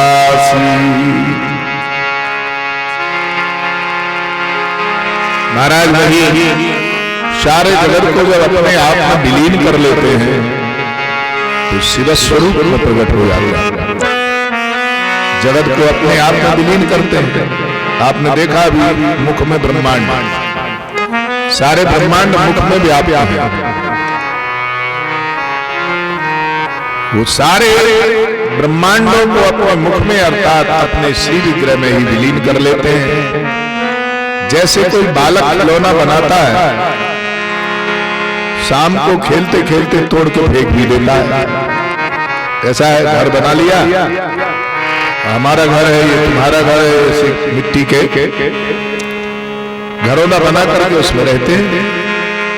और शाम को जब घर जाने लग गए तो अपना अपना तोड़ करके चले गए। ऐसे भगवान भी अपनी लीला करते हैं। भगवान की लीला भी ऐसे ही है जैसे बच्चे लोग खेलते हैं, परंतु वो तोड़ करके फेंकते नहीं है, बच्चे तो फेंक देते हैं। उसको कहां रखते हैं? बोले हृदय में निवास करा लेते हैं। इसलिए उनका नाम है शंकर। क्या नाम है? सम मानी कल्याण, कर मानी करने वाला। संकल्याणम करोति शंकरा, जो कल्याण करे उसी को शंकर कहते हैं। अब श्रोत्रादि जो इंद्रियां हैं, इंद्रियों के भिन्न भिन्न देवताओं के रूप में वही उपस्थित होते हैं। तो भगवान नारायण जहां विद्यमान है वहां ना तो रात्रि है, न ही दिन है, न नभ है, न भूमि है। समुद्र में वास कर रहे हैं। कहां कर रहे हैं? नासीतमो ज्योतिरभूचनान्य। महाराज ऐसे जहां न रात्रि थी, न आकाश था और न पृथ्वी, वहां अंधकार भी नहीं है, सारा दिव्य प्रकाश। उस प्रकाश को देख रहे कहां से आ रहा है किसी को पता नहीं चल रहा है। महाराज ऐसा, महाराज ये बुद्धि का जो विषय है वह परब्रह्म परमात्मा जो है, उस परमात्मा को चारों तरफ देखा पर वह कहीं दिख नहीं रहा था। उसी में हम समाहित थे पर हमने उसे नहीं देख पाया। ध्यान रखिएगा, वो हमारे अंतःकरण में बैठा हुआ है, हमारे अंदर है वो, पर हम उसे देख नहीं पा रहे। सांख्य शास्त्र में अति दूराद अति सामीप्याद वा, अति दूर होने से अति समीप होने से वस्तु नहीं दिखती। अब ये लिखा हुआ हम नहीं पढ़ पाए क्योंकि आपके पास लगा दोगे तो कैसे पढ़ा जाएगा? या अधिक दूर कर दिया जाए तो भी नहीं पढ़ा जा सकता है। ऐसा है कि नहीं? और जितना हमारा लेंस मांग रहा है उतना दूर रहेगा तो पढ़ लेंगे। इसी तरह से परमात्मा से अति दूर हो जाने के बाद जीव को वह सुख नहीं मिलता है जो इसलिए उसका जन्म हुआ है। यह सुख कैसे मिलता है? अति सामीप्याद, बहुत निकट यदि आ जाए तो महाराज जय और विजय भगवान के पार्षद हैं, वो दोनों बड़े दिव्य हैं। भगवान के जय विजय नाम के पार्षद द्वार में खड़े हो गए, उन्हें अभिमान हो गया हम तो भगवान के द्वार पार। क्यों भाई? अभिमान तो सबको हो जाता है। अब पूज्य महाराज जी के द्वार में कोई खड़ा हुआ हो और वो सबको ही मना करता चला जाए, कोई विशिष्ट संत आवे उनको भी अंदर न जाने देवे तो वो नाराज होंगे कि नहीं होंगे?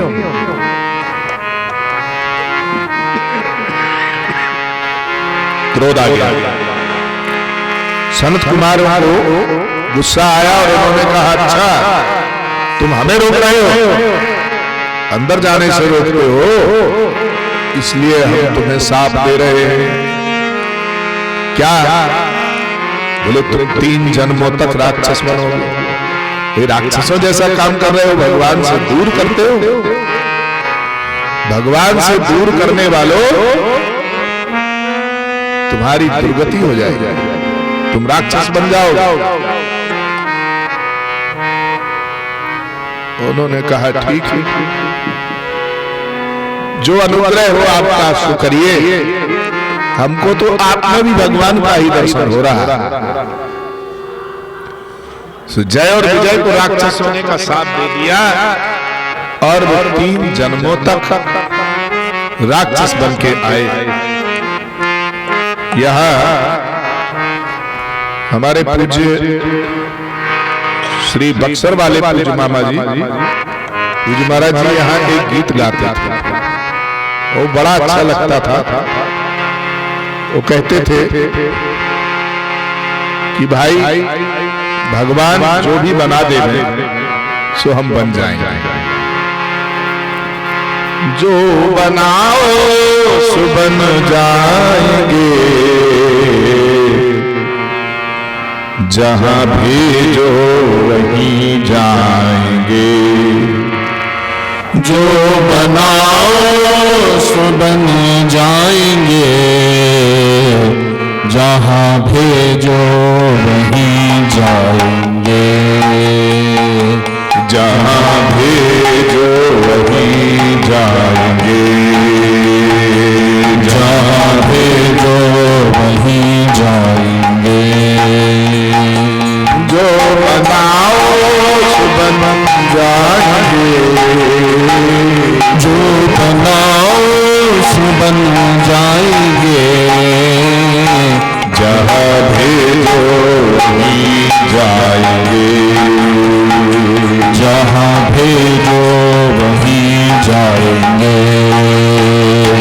जहाँ भेजो वहीं जाएंगे, जहाँ भेजो वहीं जाएंगे। किसी देश में रहे, किसी भेष में रहे, किसी देश में रहे, किसी भेष में रहे, पर तुम्हारे कहलाएंगे, पर तुम्हारे ही कहलाएंगे, जहाँ भेजो वहीं जाएंगे, जहाँ भेजो वहीं जाएंगे, जो बनाओ बन जाएंगे, जो बनाओ सो बन जाएंगे, जहाँ भेजो वहीं जाएंगे, जहाँ भेजो वहीं जाएंगे। मेरी डोरी प्रभु तेरे घर में, मेरी डोरी प्रभु तेरे कर में, चाहे जंगल में रख लो या घर में, चाहे जंगल में रख लो या घर, हो ठिकाने पे अथवा डगर में, हो ठिकाने पे अथवा डगर पे, रखना बसना अपनी नजर में, रखना बसना तो अपनी नजर में, नाम तेरा सुन तुमको है याद कर, नाम तेरा सुने है तुम याद कर, नाम तेरा सुन तुमको है याद कर, नाम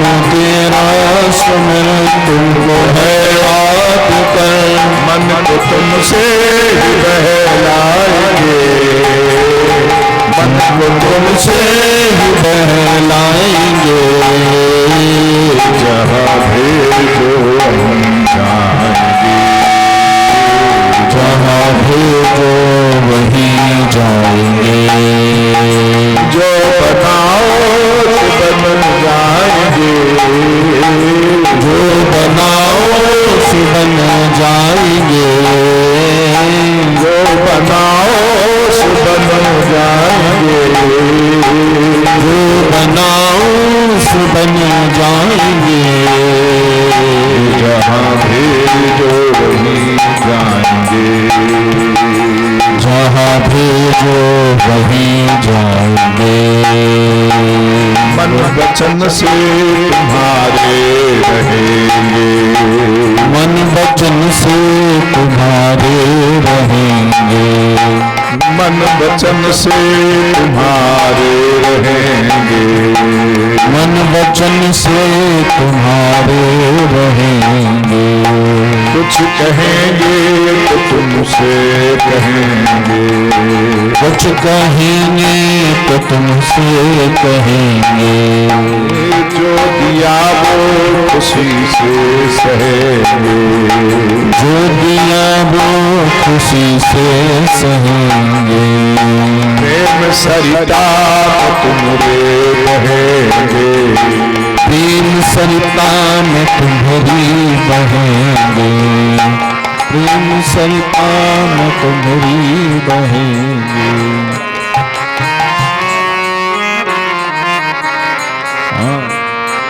प्रेम सरिता से तुमरे बहेंगे, प्रेम सरिता तुम्हारी बहेंगे। चाहे निर्भर रहो चाहे नियरे रहो, चाहे न्यारे रहो, चाहे नियरे रहो, चाहे न्यारे रहो, चाहे नियरे रहो, चाहे न्यारे रहो, चाहे नियरे रहो, चाहे न्यारे रहो।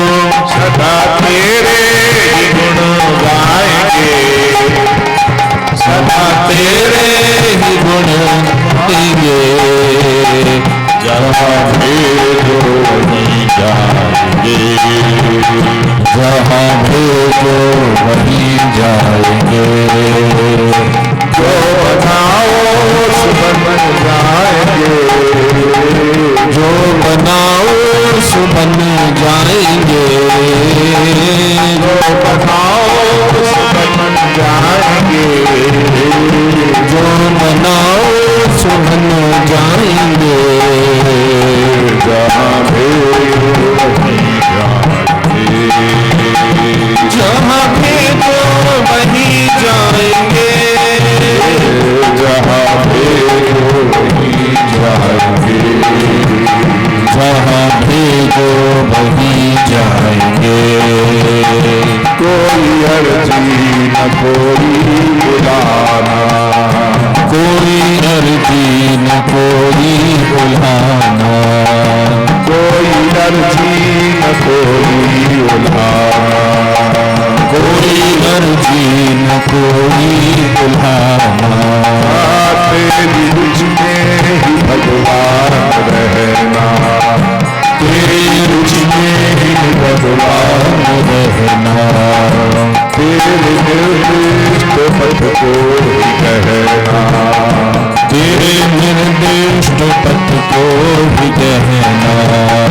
कुछ भी अपनी तरफ से न चाहना, कुछ भी अपनी तरफ से न कहना, तू अपनी तरफ से न चाहना, कुछ भी अपनी तरफ से न चाहना।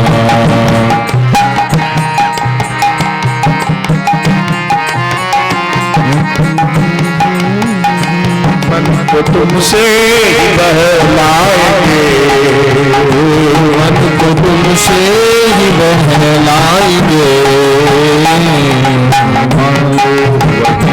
जाएंगे, जहाँ भेजो वहीं जाएंगे। जो बनाओ सो बन जाएंगे, जो बनाओ सो बन जाएंगे, जो बनाओ सो बन जाएंगे, जो बनाओ सो बन जाएंगे। जहाँ भेजो जहाँ भेजो वहीं जाएंगे, जहाँ भेजो जहाँ भेजो वहीं जाएंगे, जहाँ भेजो जहाँ भेजो वहीं जाएंगे। जो बनाओ जाएंगे, जो बनाओ सो बन जाएंगे, जो बनाओ सो बन जाएंगे, जो बनाओ सो बन जाएंगे। जहाँ भेजो वहीं जाएंगे, जहाँ जाएंगे, जहाँ भेजो वहीं जाएंगे, जहाँ भेजो वहीं जाएंगे।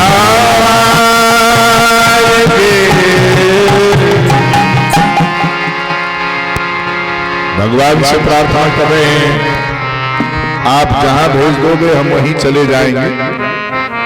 जय विजय नाम के पार्षद भगवान की उस छवि को निहार रहे हैं, पर भगवान का आदेश है कि किसी को अंदर मत आने देना। कल एक कथा आई थी ऐसे, श्री गणेश जी ने भी रोक दिया, यहां तक भगवान शंकर को भी रोक दिया और भगवान शंकर से कहा आप अंदर नहीं जा सकते। तो भगवान शंकर ने क्या किया, वो दृश्य आपने कल देखा था, धड़ से सिर अलग कर दिया। यहां भी भगवान ही है, सनत कुमार भी भगवान का अवतार है, ये द्वारपाल है यहाँ भी, ये कोई और नहीं है, ये भगवान के बहुत प्रिय अंतरंग है। भाई जो अंतरंग होता है उसी को द्वारपाल बनाया जाता है। यहाँ द्वार में बैठा हुआ है जो गार्ड, ये गार्ड का काम कर रहा है, ये विशिष्ट कृपा पात्र महाराज श्री का हो सकता है। क्यों भाई? भाई उसी को गार्ड का कार्य मिलता है जिस पर विशिष्ट कृपा होती है। भगवान के विशिष्ट कृपा पात्र जय विजय द्वारपाल का कार्य कर रहे हैं। द्वारपाल हरि के प्रिय दो। क्यों भाई? दोनों द्वार पर खड़े थे, एक इस तरफ एक इस तरफ, दोनों ने अपनी अपनी छड़ी को लगा दिया। आप लोग अंदर नहीं जा सकते। उन्होंने कहा क्यों? भगवान का आदेश है। बोले महात्माओं से भी नहीं मिलना चाहते हैं। अरे सब दुनिया को मना कर दो, कोई बात नहीं, पर महात्माओं को तो मना मत करो। क्यों जी? संतों को भी आप रोक लेंगे क्या? आपको भी रोक दो, कोई भी हो। हाँ नहीं, कोई घुस सकता है। हमने एक दृष्टांत दिया था कि लक्ष्मी जी आ जाए तो उनको घुसने दिया जाएगा क्या? भाई पतिदेव अंदर हैं तो उनकी पत्नी को तो स्वाभाविक है अंदर चली जाए, उनको जाने में कोई रोक टोक तो होनी नहीं चाहिए। तो इसलिए जय विजय सोच रहे थे कि ये कोई और है। सुद्वारपाल के रूप में सनक सनंदन सनातन सनत कुमार आदि को रोक दिया और रोक करके उनसे कहा कि तुम अंदर नहीं जाओ। उन्होंने कहा ठीक ठीक, जल लिया हाथ में, साफ दे दिया। 3 जन्मों तक तुम्हें अब यहां राक्षस बन करके पड़ा रहना पड़ेगा। 3 जन्मों तक राक्षस बनेंगे। अच्छा, कैसे हम अपना भगवान का भजन करेंगे? गोपियों ने कहा कामम क्रोधम वयं स्नेहम ऐक्यम सौहृद में बचा। काम से भी भगवान का स्मरण होता है। काम, अब काम भावना से क्या भगवान का भजन किया जा सकता है? हाँ, क्रोध में भी भगवान का भजन हो सकता है। इन सब में काम क्रोध लोभ मोह मद मात्सर्य सब भगवान के लिए समर्पित कर दिए जाए। बोले गोपियों ने तो काम भाव से ही भगवान को भजा है। गोप्या कामात् भयात् कंसः, भय से कंस आदि ने स्मरण किया है गोविंद का। नारद जी ने बताया कि तुझे मारने वाला काला काला है, तो उसी काले का वो स्मरण करता रहता है। भयात् कंसः द्वेषात् चैद्यादयो नृपा, द्वेष से चेदी नरेश। चंदेरी का जो राजा था शिशुपाल, ठाकुर जी को खूब गाली दिया, बहुत गाली दे रहा था। भगवान ने कहा 100 पूरी होगी तो फिर नहीं छोड़ेंगे। 101 हुआ सो गला उतार दिया, सिर उतार दिया, कलम कर दिया। अपराध की कोई सीमा होती है तो उसी के प्रभाव से उसका कल्याण होगा। भगवान से दोष रखने से भी उसका कल्याण होगा। कंस भयभीत था, काले को देखकर भयभीत होता था, पर उसी काले का नाम लेकर के मोक्ष हो गया उसका। जो गोपांगनाएं श्री कृष्ण को अपना पति मानती थी, उनको पति मानने से ही कल्याण हो गया। क्यों भाई? ऐसा भाव रखने मात्र से कल्याण हो गया। भगवान के प्रति कोई भी संबंध बना लो, जो संबंध दुनिया में तुम्हें कहीं ना मिले वो भगवान से।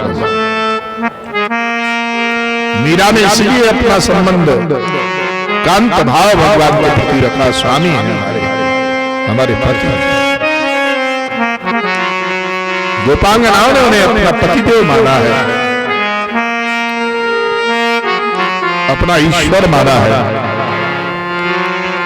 इसलिए यहां कह रहे हैं कि भगवान श्री कृष्ण की जो लीलाएं हैं, उन लीलाओं का स्मरण करते हुए यहां विष्णु पुराण में बड़ी सुंदर सुंदर लीलाओं का प्रस्तुतिकरण किया है।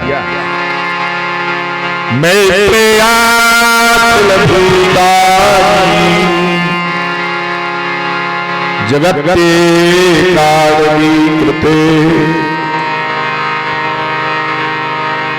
नाग पर्यंत शयने सेते चा परमेश्वरः। समस्त प्राणी मात्र का रक्षण करने वाले,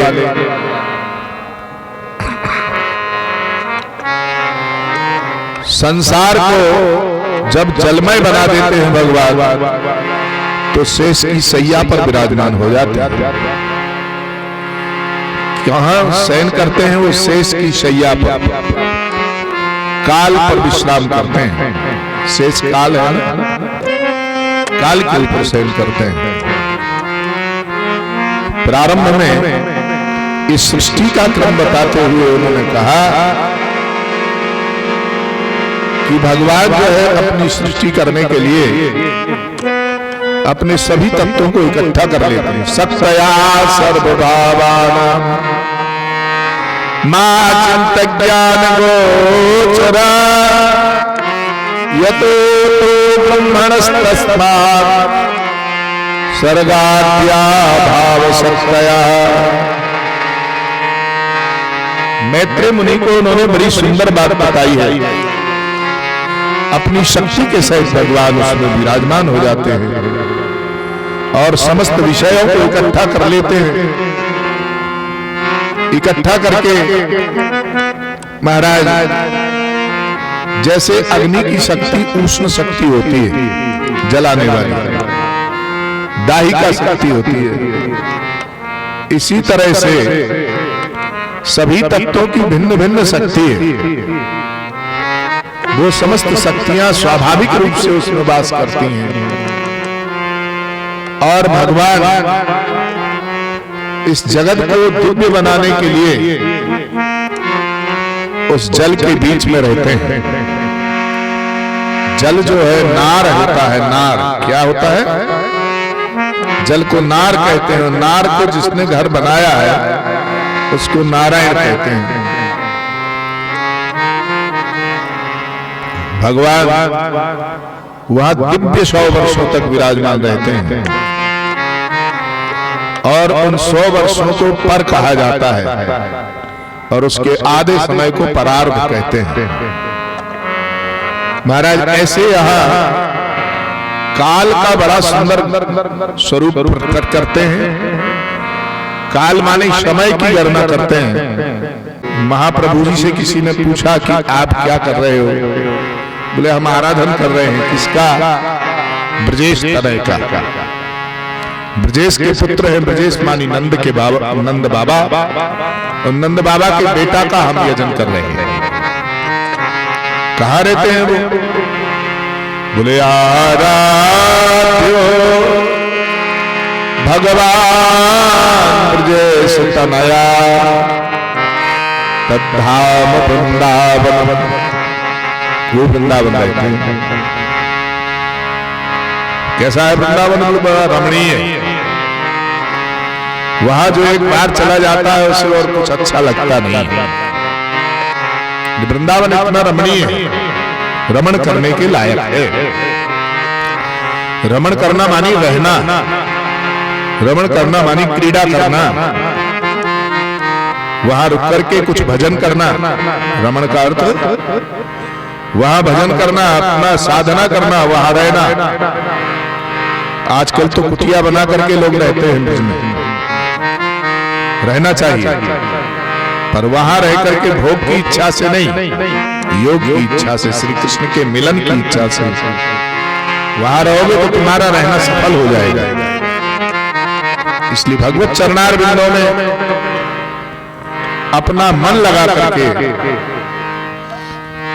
वहां रहना चाहिए। वो ब्रजेश के पुत्र हमारे इष्ट हैं। अच्छा अच्छा, क्या नाम है? बोले कृष्ण। कहाँ रहते हैं? बोले तद्धाम वृंदावन रम्या काचिद उपासना ब्रजवधू वर्गेण सा लालिता। उपासना का नियम क्या है? बोले गोपियों की तरह। महाराज जी कह रहे थे यथा गोपिका नाम, गोपियों की तरह भजन करना चाहिए। गोपियों की तरह का अर्थ यहां क्या है? काम कर रही हैं पर कृष्ण को नहीं भूल रही है। रोटी बना रही हैं, ऐसे रोटी को कम बेलती है पर हाथ पर ऐसे पटकती है ऐसे। क्यों भाई? कीर्तन गाते समय ताल लगाना जरूरी है। ताल लगा रही है। हरे कृष्ण हरे कृष्णा कृष्ण कृष्ण हरे हरे, हरे राम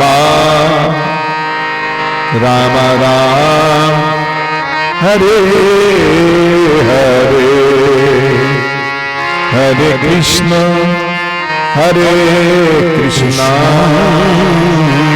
कृष्ण कृष्ण हरे हरे, हरे राम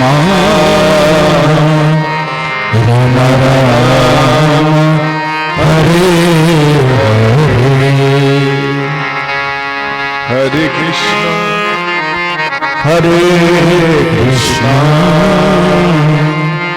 कृष्ण कृष्ण हरे हरे,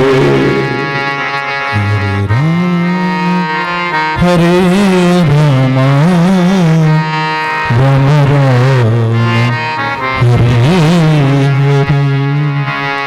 ताल लगाती जा रही, रोटी बढ़ गई अपने आप, तबा पर पलट दी और कीर्तन हो रहा, फिर पलट दिए, कीर्तन आगे बढ़ गया। तो कीर्तन के साथ आप रसोई का कार्य कर रही हैं। क्यों भाई? हमने तो एक डॉक्टर को देखा इंजेक्शन लगा रहे थे, हरे राम भगवान का नाम भी ले रहे हैं, इंजेक्शन भी लगा रहे हैं, दवाई दे रहे हैं, भगवान का नाम उच्चारण कर रहे हैं। हमारे जीवन का प्रत्येक काम भगवान का भजन बन जाता है। ये है यथा गोपिका नाम, ये है गोपियों का साथ।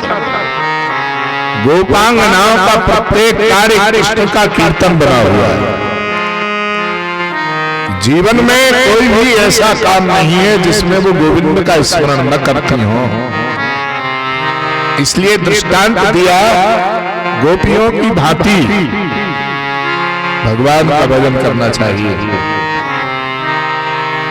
तद्धाम वृंदावनम रम्या काचिदुपासना ब्रजवधू वर्गेण सा लालिता। उन ब्रजवधुओं ने कैसे लालन किया है श्री कृष्ण से, कैसे कृष्ण से प्रेम किया है,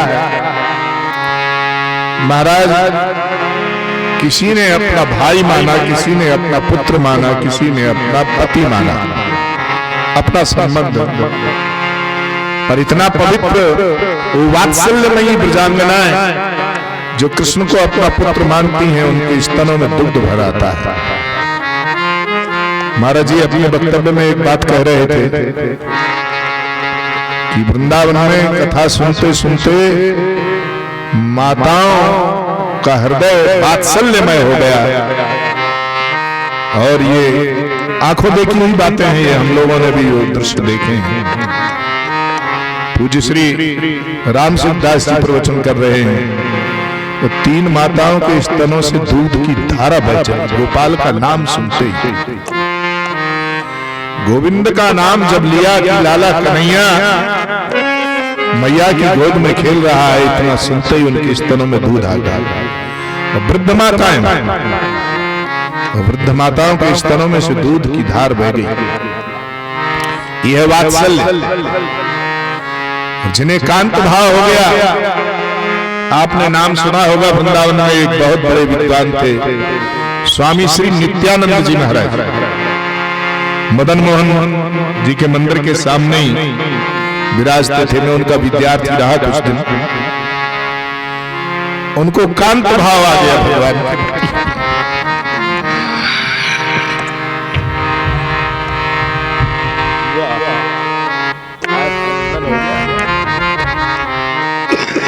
उनके हृदय में कांत भाव आ गया।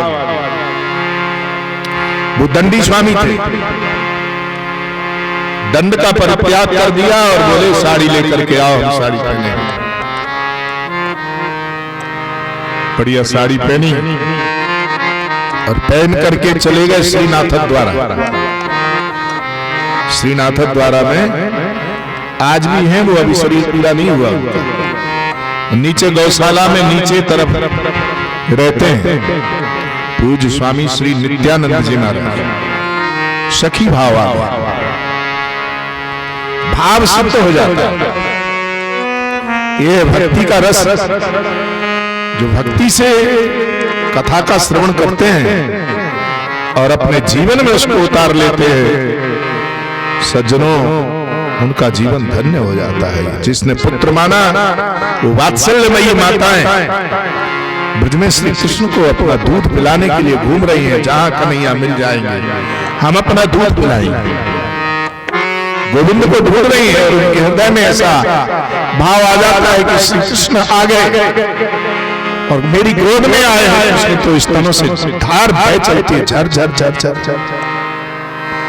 अरे पूतना जैसी दुष्ट कोटि की महिला के स्तनों से धार बह गई कृष्ण के सौंदर्य को देख करके।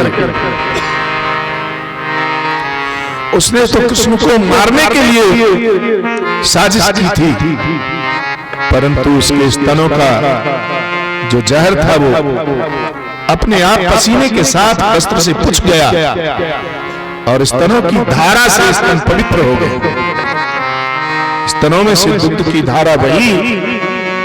महाराज श्री कृष्ण ने चसर चसर उस दुग्ध को पी लिया और विचार किया कि धन्य है ये प्राण, जिन प्राणों में इतना वात्सल्य भरा हुआ है, इसलिए क्यों इन प्राणों को भटकने दिया जाए।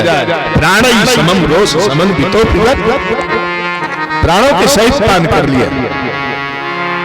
भगवान ने उन्हें प्राणों के सहित पान कर लिया। महाराज ऐसा पावन वृंदावन रम्या काचु। बोलिए चर्चा कहाँ है? श्रीमद् भागवत में इसका निरूपण है, अन्यत्र कहीं नहीं है। श्रीमद् भागवत जैसी कथा महाराज कहाँ मिलेगी? यहाँ सायंकाल मुंबई से आए हुए पूज्य श्री श्याम जी आचार्य यहाँ शाम को भागवत कह रहे हैं। आप लोग सुनिए, बड़ी सरस कथा कहते हैं। देखिए कथा वही है जिसके श्रवण से भगवान में हमारा संबंध स्थापित हो जाए, हमारा प्रेम स्थापित हो जाए। कथा सुनकर के प्रेम जागृत हो जाए।